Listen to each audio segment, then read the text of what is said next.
IAS की तैयारी कर रहे मेरे dear friends, sisters, brothers, my family, एक बिहारी सब पे भारी परिवार में यूपीएससी सिविल सर्विस एग्जामिनेशन के honest and successful exam based preparation के लिए जो हमने मैराथन क्लास शुरू की है, उनके यूपीएससी गाइडेंस पार्ट में मैं आपका वेलकम करता हूँ। फ्रेंड्स, आपको याद होगा कि पिछली क्लास में हम बात कर रहे थे कि एग्ज़ाम बेस्ड आप रिवीजन कैसे करेंगे। एक बार मैं फिर याद दिला दूं कि हम लोग क्रिटिकल एनालिसिस स्किल को कैसे डेवलप किया जाए उस पर बातें कर रहे हैं। और उसमें भी जो हमने बात की थी थोड़े टाइम पहले कि किन किन टूल्स का आप इस्तेमाल करेंगे इस स्किल को डेवलप करने में, अब उनके यूटिलाइजेशन पर बात कर रहे हैं कि उनका आप उपयोग कैसे करेंगे, क्योंकि मेन पार्ट है इम्प्लीमेंटेशन जो कि एग्ज़ाम में काम आने वाला है। उसके लिए क्या करेंगे? तो पहले पॉइंट पे हम बात कर रहे थे कि आपको जो रिवीजन करना चाहिए वो एग्ज़ाम बेस्ड रिवीजन, ऐसा रिवीजन जो आपको एग्ज़ाम के लिए तैयार करे। उसके लिए हम इस पॉइंट पर बात कर चुके थे, टीचिंग वाले पॉइंट पर बात कर चुके थे। अब आज हमें बात करनी है सेल्फ वाले पॉइंट पर। टीचिंग वाले में जैसे मैंने आपसे कहा था कि देखिए, एक तो प्रॉपर टीचिंग आप कर सकते हैं, लेकिन ऐसा मौका बहुत रेयर मिल पाता है। हो सकता है हम घर पे ना हो, कहीं हो तो मुश्किल होता है, लेकिन एक ग्रुप बनाकर मैंने कहा था कि इसको किया जा सकता है कि कोई एक टॉपिक लें, उस पर कम से कम 2 का तो ग्रुप होना ही चाहिए, 3-4 हो, बहुत बड़ा भी नहीं, 3-4, 4 तक मैक्सिमम, 5 आप जा सकते हैं, उससे ज़्यादा नहीं।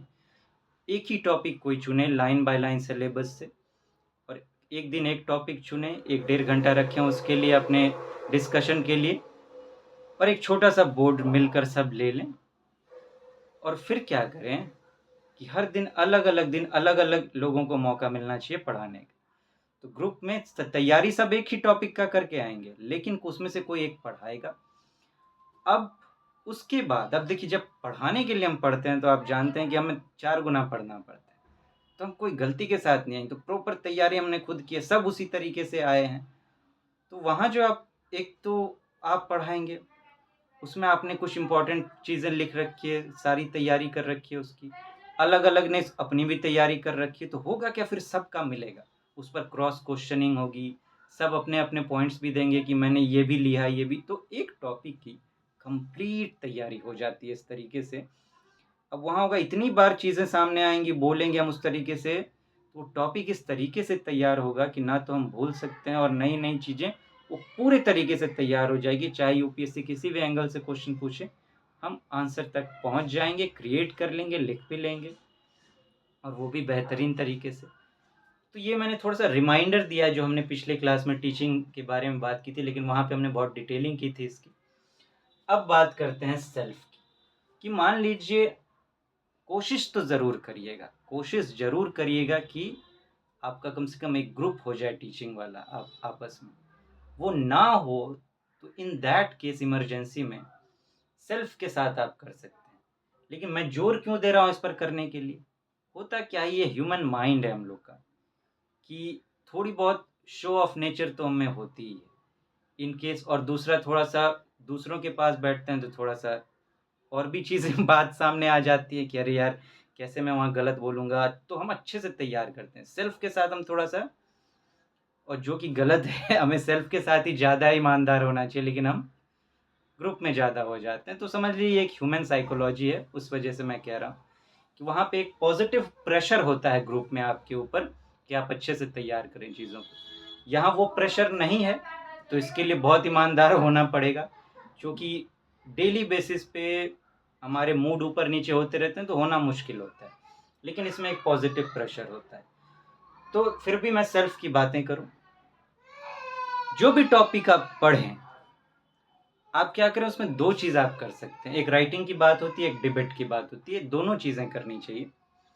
जो भी टॉपिक आपने पढ़ा है, अब उस पर अपने से कुछ लिखें। कुछ इन द सेंस कि आप सोचें कि इस पे किस तरीके के क्वेश्चंस एग्ज़ाम में बन सकते हैं। यूपीएससी के प्रीवियस ईयर्स क्वेश्चन से आप जुड़े हुए होते हैं, तो टॉपिक्स पर पता भी होता है, दिखता है कि ऐसे-ऐसे क्वेश्चंस यूपीएससी पूछता है। तो अपने दिमाग से आप सोच सकते हैं, कि अच्छा इस एंगल से पूछा जा सकता है, इस एंगल से पूछा जा सकता है, पॉजिटिव, नेगेटिव, न्यूट्रल, क्या किया जा रहा है, क्या होना चाहिए, अलग-अलग बातें होती हैं।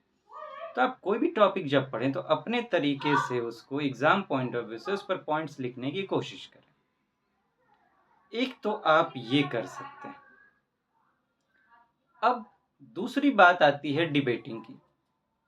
तो जब राइटिंग आप करेंगे, राइटिंग की मैं बात जो कर रहा था उसमें जो आप करेंगे तो होगा क्या, अनजाने में ही आप देखेंगे इस तरीके से करते-करते आपकी सोचने की, आंसर को क्रिएट करने की, पॉइंट सोचने की, लिखने की आदत बनती चली जाएगी और यही तो एग्ज़ाम में चाहिए।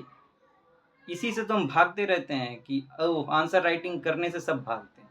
लेकिन टॉपिक इस तरीके से पढ़ने के दौरान अनजाने में ही आपकी आंसर राइटिंग की भी प्रैक्टिस हो जाएगी, जो एक बड़ी बात होगी।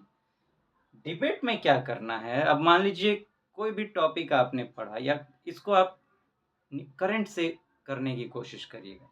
मान लीजिए कोई आर्टिकल आपने पढ़ा किसी टॉपिक पर।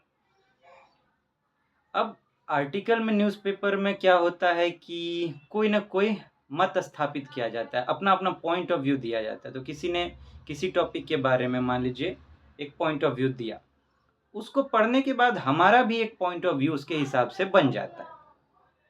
तो जब आपका कोई पॉइंट ऑफ व्यू बने, तो आप क्या करिए डिबेटिंग में अपने साथ, अपने ही बनाए पॉइंट ऑफ व्यू को, अपने ही बनाए कॉन्क्लूज़न को काट दीजिए। माइंड में काट दीजिए कि अच्छा ये नहीं, इसके अपोज़िट सोचते हैं। फिर वो अपोज़िट जब हमने सोचा, फिर उसको काटा, कीप ऑन क्वेश्चनिंग कि इसमें अच्छा इसके अलावा ये डायमेंशन, इस डायमेंशन सोचा, अच्छा इससे ये भी हो सकता है। तो क्वेश्चन करते चले जाएँगे तब तक जब तक ये हमें आंसर मिलता जा रहा है, और इन द सेंस कहूँ कि तब तक जब तक आपके मन में डाउट आ रहे हैं उस टॉपिक को लेकर। जब सारे डाउट्स क्लियर हो जाएँ तब अपनी डिबेटिंग को वहाँ पे स्टॉप करिए। इस तरीके से जब आप जाएँगे तो देखेंगे आप एक तरीके से कहिए कि सीबीआई इंस्पेक्टर बन जाएँगे कि आप चीज़ों को ढूँढ-ढूँढ के खोज-खोज कर निकाल रहे हैं।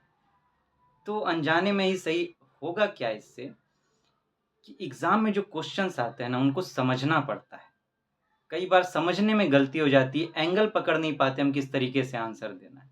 इस तरीके का जब आपको प्रयास करेंगे, तो आप देखेंगे कि उन क्वेश्चन्स को आप बड़े अच्छे से समझ पाएँगे, सारे एंगल्स आपको तोड़ना आ जाएगा चीज़ों को, कि अच्छा एक क्वेश्चन में ये पार्ट है और इस पार्ट में मुझे ये लिखना है। एग्ज़ैक्टली जो यूपीएससी ने पूछा है हमें वो लिखना होता है, लेकिन हम कई बार भटक जाते हैं। इस प्रैक्टिस से आप इसमें महारत हासिल कर लेंगे कि आपको पता चलने लगेगा कि हाँ, ये यूपीएससी पूछ रहा है और ये मुझे लिखना है, और जो बहुत बड़ी बात होगी, आपकी बहुत मदद करेगा ये एग्ज़ाम। तो फ्रेंड्स, इसमें एग्ज़ाम बेस्ड रिवीजन में आपको ये 2 चीज़ें करनी है। अब आगे और बातें करेंगे, तब तक यहीं रुकते हैं। आप अपना ध्यान रखें, अपनों का भी ध्यान रखें और ख़ास ध्यान रखें, प्रोटेक्टर बनें आप, अपना जो भी रूटीन है आपका, उसका प्रोटेक्टर बनें। उसको किसी भी कीमत पर टूटने ना दें, नष्ट ना होने दें। इसको इस तरीके से सोचें कि किसी भी कीमत पर मुझे निभाना है। हम थोड़ा-सा गलत रूप में सोचने लगते हैं कि किसी भी कीमत पर टूटने नहीं देना है। तो ये टूटना जब सोचते हैं तो दिमाग में नहीं टूटना भी सोचेंगे तो नहीं का कोई इमेज नहीं बनता, टूटने का ही इमेज बनता है। आप सोचिए मैं बोलूँ आपसे कि नहीं तोड़िए, तो तोड़िएगा तो इमेज बना, नहीं का कुछ इमेज नहीं बना। तो सही थॉट्स देने, निभाना है किसी भी कीमत पर। फिर मिलते हैं। नमस्ते जी।